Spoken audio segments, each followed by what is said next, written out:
తిరుమల వైకుంఠ ద్వార అసలు దర్శనంలో సమస్య ఈ టోకెన్లు ఇవ్వడంతోనే ప్రారంభమైంది. ఎవరు ఇతనిని నిర్దేశించారు చెప్పండి? భక్తులకు ఇలా అనవసరమైన రిజర్వేషన్ విధానాన్ని లక్కీ డిప్ ద్వారా కల్పించారు. దీనివల్ల ఆసక్తి లేని వారు కూడా నమోదు చేసుకుని వైకుంఠ ఏకాదశికి వస్తున్నారు. నిజంగానే ముడుపు కట్టి ఉన్న భక్తులు, దర్శనంపై తీవ్ర ఆకాంక్షతో ఉన్న భక్తులు ఈ లక్కీ డిప్ ద్వారా వారి యొక్క అవకాశాన్ని కోల్పోయారు. ఇప్పుడు వారికి దర్శనం లభించదు. వారి యొక్క అవకాశాన్ని ఈ విధంగా అడ్డుకోవడం హిందూ ధర్మం అవుతుందా? అనవసరమైన విధానాన్ని తీసుకుని వచ్చి, భక్తులు దర్శనానికి వచ్చే సాంప్రదాయ విధానాన్ని అడ్డుకున్నారు. ఇది ఏ ఒక్క భక్తునికి కూడా అంగీకారం కాని విషయానికి. అవకాశం వచ్చిన వాళ్ళు ఆనందంగా ఉన్నప్పటికీ, అవకాశం రాని వాళ్ళు రేపు జరిగే దర్శనం కొరకు వస్తున్నారు కదా? ఈ సమస్య అర్థం చేసుకోలేని టీటీడీ వైకుంఠ దర్శనాన్ని ఖచ్చితంగా ఇబ్బంది పాలు చేయక తప్పదు. అజ్ఞానంతో టీటీడీ దూరదృష్టి లేకుండానే ఇటువంటి ప్రత్యేక సందర్భంలో అనవసరమైన విధానాన్ని తీసుకుని వచ్చింది.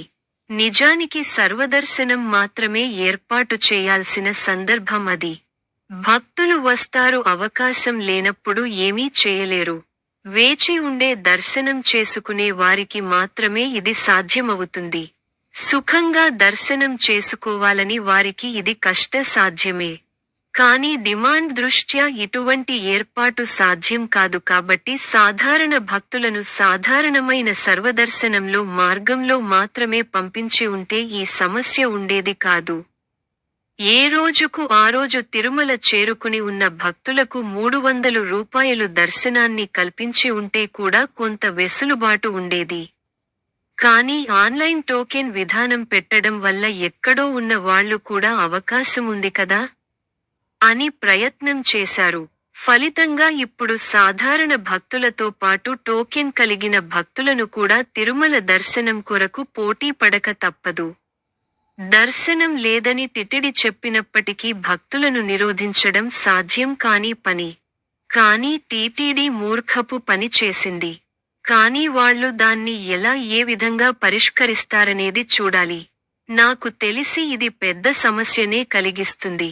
మరి మూర్ఖపు టీటీడీ యాజమాన్యం ఏం చేస్తారో చూడాలి.